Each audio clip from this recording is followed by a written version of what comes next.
Hello বন্ধুরা, সবার কি অবস্থা? আশা করি সকলে অনেক অনেক ভালো এবং সুস্থ আছেন। তো আমি যে ইসরন আপনাদের সাথেই আছি। তো বন্ধুরা, আজকের ভিডিওতে আমি আপনাদেরকে দেখাবো আপনারা কিভাবে ক্যাপকাট অ্যাপ দিয়ে একটি পার্সন বা একটি ক্যারেক্টারের পেছনে টেক্সট অ্যাড করবেন। বন্ধুরা, আমার কথা হয়তো অনেকেই বুঝতেছেন না, তো সেজন্য আমি প্রথমে আপনাদেরকে একটা স্যাম্পল দেখাবো, তাহলে আপনারা সব বুঝতে পারবেন এবং তারপরে আমি মূল ভিডিওতে যাব। তো বন্ধুরা, চলুন আমরা স্যাম্পল দেখে আসি। নারীদের যদি অধিকার থাকে অশ্লীল পোশাক পরার, তাহলে পুরুষদের অধিকার আছে তাদের দর্শন করার।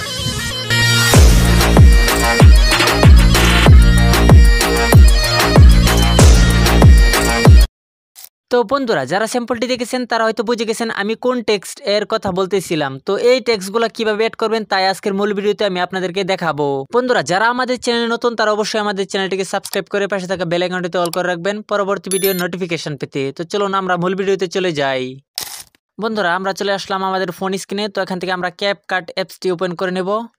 তো ক্যাপকাট অ্যাপের উপর টাচ করলাম, তো ওপেন হচ্ছে অ্যাপটি ওপেন হওয়ার পর আমরা চলে যাব নিউ প্রজেক্টে। তো এখান থেকে আমরা যে ভিডিওটি এডিট করব সেই ভিডিওটি এখান থেকে সিলেক্ট করে অ্যাড করে নেব। ভিডিও অ্যাড করার পর এখান থেকে আমরা ভিডিওতে যে জায়গার মধ্যে টেক্সট অ্যাড করব সেই জায়গাতে আমরা সিলেক্ট করে নিলাম। তো এখান থেকে আমরা নিউ টেক্সটে চলে যাব, নিউ টেক্সট নিয়ে নিলাম। তো নিয়ে নেওয়ার পর এখান থেকে ভিডিওতে যে একটা ইমোজি দেখতে পারছেন, তো সেই ইমোজিটা আমরা এখানে নিয়ে নিব। তো এই যে আমরা ইমোজিটা নিয়ে নিলাম। তো বন্ধুরা, এবার আমরা এই ইমোজিটিকে একটু হালকা বড় করে নেব এবং এই ইমোজিটিকে আমরা পারফেক্ট জায়গা মতো সিলেক্ট করে নেব। বন্ধুরা, ইমোজি সিলেক্ট করার পর এখান থেকে যে লেখাটি ভিডিওতে দেখতে পাচ্ছেন প্লিজ অ্যান্ড সাপোর্ট, এই দুইটা লেখা আমরা এখান থেকে লিখে এখান থেকে পারফেক্ট জায়গা মতো আমরা সিলেক্ট করে নিলাম। তো দেখতেই পাচ্ছেন আমরা সিলেক্ট করতেছি। তো এই তিনোটা সিলেক্ট করা হয়েছে। তো আমরা ভিডিওটি সেভ করে নিলাম। বন্ধুরা, ভিডিওটি সেভ করার পর আমরা ব্রেকে চলে আসবো। আসার পর এখান থেকে নিউ প্রজেক্টে টাচ করে আবার নিউ প্রজেক্ট নিয়ে নিলাম। নিয়ে নেওয়ার পর মাত্র যে ভিডিওটি সেভ করলাম সেই ভিডিওটি আবার আমরা নিয়ে নিলাম। বন্ধুরা, কোন ভিডিওটি নিয়েছি তা আপনারা দেখেন। এই যে এই ভিডিওটি আমরা নিয়ে নিলাম। নিয়ে নেওয়ার পর আমরা প্রথম দিকে চলে আসবো, আবারও অ্যাড ওভারলেতে টাচ করে আমরা গ্যালারিতে চলে যাব। গ্যালারিতে আসার পর মেন যে ভিডিওটা সেই মেন ভিডিওটি নিয়ে নিলাম। নিয়ে নেওয়ার পর এটা পারফেক্টলি ক্রপ করে দেব, যাতে দুটোটা একরকম থাকে, একসাথে চলে। তো দুইটা ভিডিও একসাথে কিন্তু চলবে, সেজন্য আমরা দুইটা ভিডিও একসাথে পারফেক্টলি সিলেক্ট করে নিলাম। তো বন্ধুরা, কাট আউটে চলে যাওয়ার পর এখান থেকে আমরা রিমুভ ব্যাকগ্রাউন্ডে চলে যাব। তারপরে চলে যাব কাট আউট স্ট্রোকে। তো এখানে চলে যাওয়ার পর অটো ব্যাকগ্রাউন্ড রিমুভ হয়ে যাবে।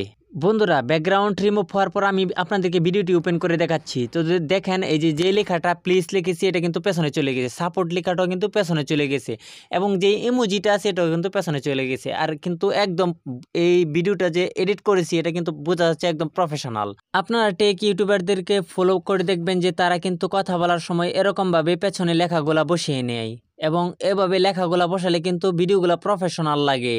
বন্ধুরা, আপনারা যদি ভিডিওটি মনোযোগ দিয়ে দেখে থাকেন তাহলে অবশ্যই আপনি এরকম ভিডিও বানাতে পারেন খুব সহজেই। তো বন্ধুরা, আমি কিন্তু এখান থেকে ভিডিওটি সেভ করে নিতেছি এবং ভিডিওটি সেভ করার পরে কিন্তু আমি গ্যালারিতে চলে যাব।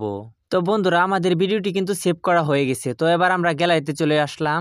তো বন্ধুরা, গ্যালারিতে আসলাম আপনাদেরকে ওই সেভ করা ভিডিওটি দেখানোর জন্য। তো দেখেন এই ভিডিওটি কীরকম হয়েছে তা অবশ্যই কমেন্ট করে জানাবেন। তো বন্ধুরা, সবার জন্য রইল শুভকামনা, সবাই ভালো এবং সুস্থ থাকবেন।